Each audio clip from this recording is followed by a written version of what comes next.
Hey guys, how's it going? Value Venture Investing here today. So today we're going to be talking about the Tesla Battery Day. Now this was actually a shareholder event as well, and it was pretty technical in nature, but I wanted to give you my thoughts on it. I wanted to give you a quick recap of the event, things that I think are relevant to the stock, and then kind of give you my opinion on where I think the share price is going to go, why it's been going down a bit lately. I think I know why.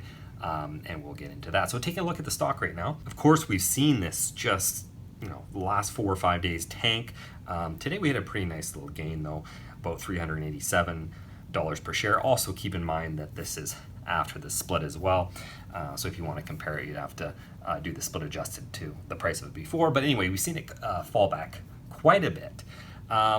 Getting into the event, it started, of course, with a shareholder meeting. Wasn't too much relevant there, so I'm not going to talk about that. Then Elon Musk came out and he talked about basically a recap of the year. The thing that I found the most interesting on that is he's saying they're expecting sometime to have Shanghai producing about 1 million vehicles a year, which is pretty outstanding if you ask me as well. Then they got into safety. I'm going to show you some footage of that as well. But in terms of safety, he also spun it off and started talking about a public beta that's coming of the new autopilot. And he described this as profound. So out of everything that was announced, I think that this is probably the most exciting because autopilot is where they have such a huge competitive advantage. So I'll be very interested to see what happens with that. So the event started out with a focus on safety. So Elon Musk was actually talking about how, in the US, there's an average of 2.1 collisions per million miles. He's saying this data that they have with autopilot and engage is about 0.3 million a mile. So, 0.3, per million miles rather. And that's comparative 2.1 per million miles. So that's a huge difference, and he thinks that they can make a huge difference on that. We'll see what that is like going forward. Of course, he's always making promises that sometimes he can't seem to meet, but obviously that's something that interests me more than anything. Then he went into the contribution of the company, just kind of more like a little bit of a recap as well. They have over 1 million electric vehicles delivered, 2.6 billion electric miles driven, and of course that's another area where their competitive advantage arises because they have all that data. In terms of batteries and data storage, they have 5 gigawatt hours of stationary batteries and 17 terawatt hours. And of course we're going to be talking about this a little bit later because they focused on that in this event. There's 1,000 kilowatt hours in a terawatt hour, so it's just like a gigabyte and a terabyte, same sort of thing. So they have generated 17 terawatt hours of solar generated energy.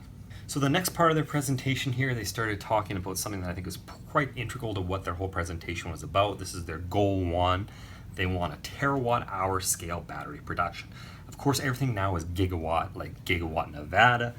Again, 1,000 gigawatts to a terawatts, because they're saying that what the issue is that to enable to transition the world into a sustainable future, we need this huge amount of electricity, battery production, right? So they're trying to focus on terawatt hours. So their motto on this one says 100% electric transportation requires 100% growth.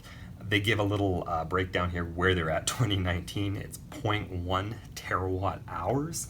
And then you can see below here what they need for each one, for compact, small, robotaxis, all the way up to the commercial semis, how much power is needed per each one. Then they actually went into the 100% renewable energy requires 1,600 times growth.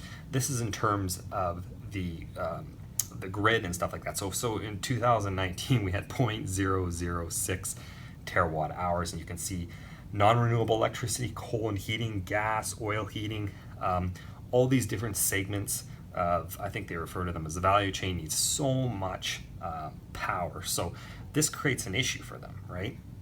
So they go on to here to talk about their battery factories today, that they cannot scale fast enough. So they're saying that 1 gigafactory is 0.15 terawatt hours. Keep in mind on these last two slides that they showed here that they needed 10 terawatt hours per one. So If you look at the next thing they're talking about is to get 20 terawatt hours, they need approximately 135 gigafactories, right, and $2 trillion of investment in materials, cell and battery manufacturing. So they're obviously saying they have an issue here. This is how it started. The other thing is they need more affordable cells. They talked about how this curve has definitely been coming down, but it's sort of flattening out. Kind of reminds me of Moore's Law, how people have been talking about how it's flattening out. So they're saying they need to accelerate this because it has been flattening out. Additionally, they're mentioning that the EV market share is obviously growing substantially, but it's almost kind of flattening out as well. But EVs still aren't accessible to all. So it's like 2% or so in 2019 of the total addressable market there. So it's just too little, what they're saying so far. So their solution for this is they're saying that they have to have half the cost per kilowatt hour. And they're going to do this in numerous ways, and I'm going to discuss these briefly in this video. They're going to be talking about cell design, cell factory, anode materials, cathode materials, and of course just like the construction of the vehicle itself. So we're not going to get too into depth because a lot of these get pretty technical, and this isn't a tech channel, is more of an investment channel, but I think it's relevant to talk about these things if you're interested in investing in Tesla in the future. So they started talking about the cell design. Specifically, they started talking about how a battery works. If you're not exactly sure, maybe do some research on that. But what they wanted to focus on is this tab that's inside there. It's basically attached to what they would call the jelly roll. And the electrons need to flow, of course, back and forth from the negative and positive as well, right? So traditional batteries have this tab feature. They also did tout how things have gotten better since 1865, or rather from 2008 rather. Those are actually the names of the batteries. From 2008 to 2017, they've actually had a 50% increase in energy, which has been significant, but they're seeing a marginal decrease in these improvements, right? So this is where they announced their new battery, where they're basically taking out the tabs in these batteries. They're saying it's simpler manufacturing, it's fewer parts, and 5-time reduction in electrical paths. So they're basically making pathways within this battery from what I could see, like all these little, I guess you could see little squares inside, little rectangles is how the energy moves through those without having to utilize a tab. And the main thing that they're talking about that is that it makes manufacturing so much easier because their machines actually have to kind of stop every now and then and put the tab in and whatnot. This is beyond me, but I can understand in concept what they're talking about. So this new battery technology is supposedly going to be extremely effective, and that's going to be giving you 14% increase or decrease rather in the price of kilowatt hour. So that's pretty significant. Then they talked about the cell factory. They're basically going through the process here of the wet process. They're talking about the electrode, how much capital expenditure and how much space there is to currently do it the way it is. So they're saying they're going to powder it into the film, not having to deal with all these wet, complicated procedures, and that this dry electrode procedure will actually have a 10 times footprint reduction and 10 times energy reduction. So again, these are massive numbers. Whether or not they can actually deliver on these numbers, we'll have to see in the future. So they're saying the plan is in 2022 they're going to have 100 gigawatt hours, and by 2030 3 terawatt hours. So that's pretty far out in the future. It's one of the reasons I think maybe the stock's falling back quite a bit, is because these are kind of long-term plans, but we'll get a little bit more into that into the rest at the end of this video. So now we're at a 32% reduction. Then they go into the anode materials. Here it gets pretty technical. They're basically talking about how silicon is awesome and inexpensive, but the way that it's traditionally been done isn't super efficient and is not necessarily the way they want to do it. So they're talking about that in more detail. If you want to do some research on that, go into that, but it gets a little bit complex. But the gist of it, they're saying it's the most abundant element on Earth's crust after oxygen. Like there's a ton of it. I believe they said there's enough in Nevada to actually produce every vehicle on Earth in terms of having the amount of silicon that you need. Now we're at a reduction of about 37%, and they started talking about the cathode. Again, this is getting a little bit more complex, but they were saying, cathodes are essentially like the bookshelves, and they're talking about different metals. They got pretty technical on what they are going to use. And I believe nickel is probably the best bang for their buck, so they're going to be focused on that. But these bookshelves, the cathodes, are basically what holds lithium in place, and so it doesn't get wet, I think is the way they describe it, or it doesn't, make it soft is the word that I think he used, something to that effect. So anyway, that's the best way to describe it. And they went into kind of great detail about how they're going to be improving that way. From here, they actually talked about their plans for their North American lithium production. So again, think about this as the capital expenditures. They're thinking at least, it looks like, Tesla cathode, Tesla aluminum production facilities. And then this is going to give them a 33% reduction in lithium cost. But again, if you're an investor, you got to look at this. These are huge long-term investments, so it's definitely something to take into account. Now we're at the 50% reduction that they speak about, and they're talking about the cell vehicle integration here. So basically what they're doing here, which is pretty damn complex, they're talking about a front and rear single piece casting. And they say that they've actually invented a new alloy, and then in the future they're actually going to be developing a lot more other things. It makes you wonder how reliable these things are going to be. I mean, they're inventing all these new alloys, but if they have the scientists that can do it, all right.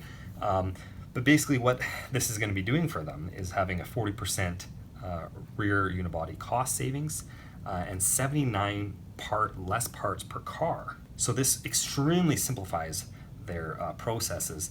And of course, bringing the cost down, like I've always said, even when I was super negative on Tesla, was their costs are too high, right? And the profit margin too small. So it's really nice to actually see them focusing on that now, because that's going to drive them to profitability and give them a higher EPS, which inevitably will hopefully give them a reasonable valuation in the future. They also talked about the structural batteries improvement. So here he was talking about how planes originally held fuel as cargo, right? But modern planes now, whether you know this or not, actually have their fuel tanks as their wings, right? So it's part of the structural integrity of the plane itself.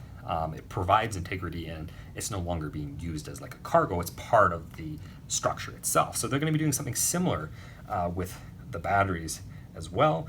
And then this is going to provide similar benefits. He's kind of he's making a good analogy between these two technologies, and saying, it's going to provide structural integrity and better battery performance for the Tesla vehicles. So when you take into account the body and the battery engineering, as you can see that they have here, they're saying it's a 10% mass reduction, 14% range increase opportunity. So that's, range has been something that's obviously been an issue with electric vehicles, not so much now because they have, like over 400 miles or whatever, I think on the S of range.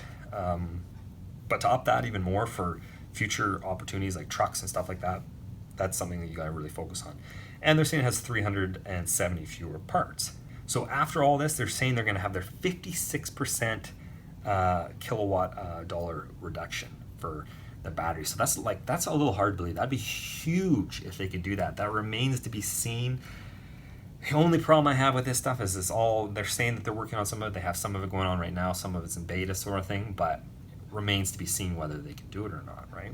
Here they're talking about stacking up the benefits. So they're saying all the benefits that they talked about right now. Range increase, you can pause the screen here if you want on this one.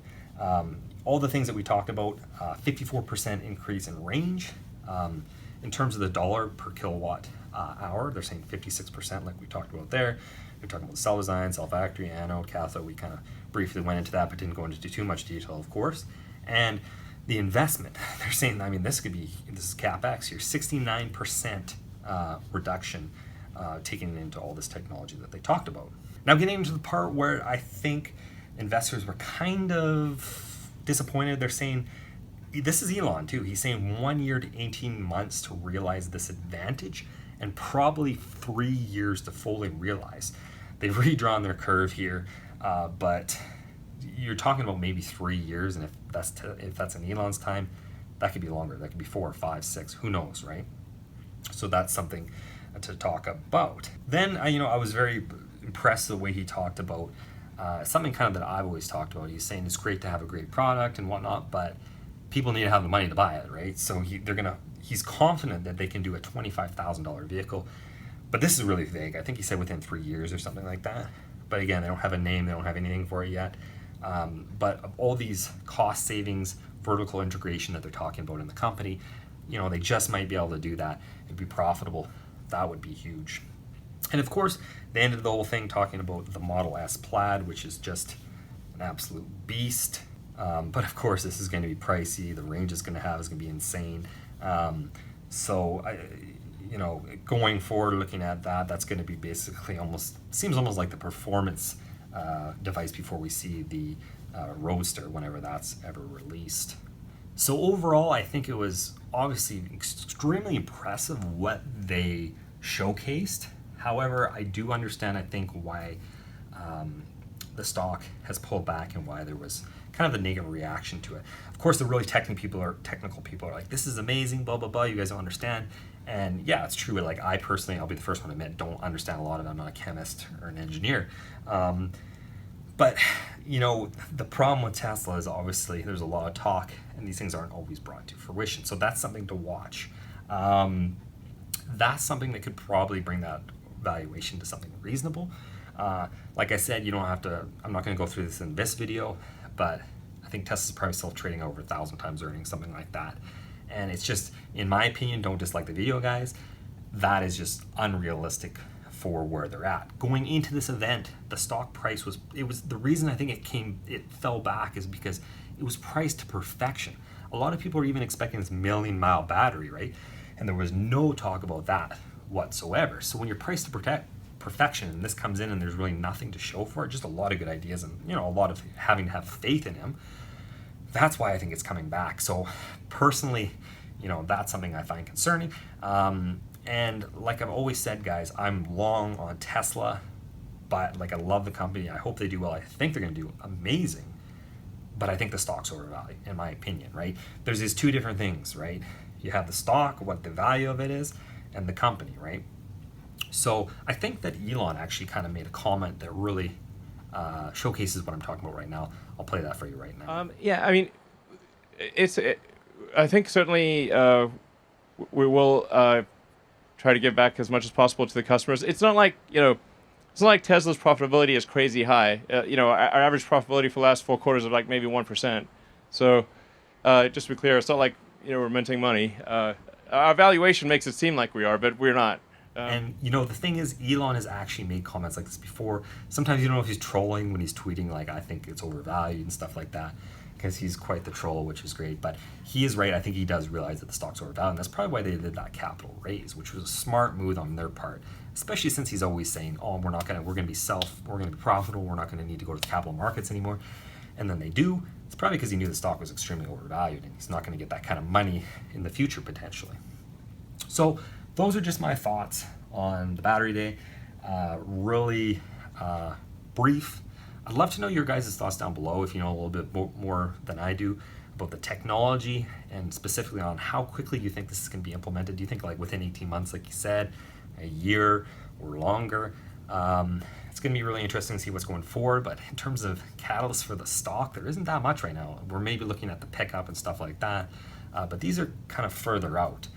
And to have such a lofty valuation might drag on the stock for a while. So, but knowing Tesla, it could just keep skyrocketing. I mean, just because it's what a lot of people might consider overvalued or unreasonably priced, doesn't mean, has never stopped it in the past from skyrocketing or anything like that. So those are just my thoughts. Thought I'd do a quick video for you guys today. Sorry it was a couple days late. Things have been really busy around here as of late. So don't forget to like the video, guys. Subscribe. Again, tell me what you think down below. Love to hear it. That's going to be it for today. See you in the next one.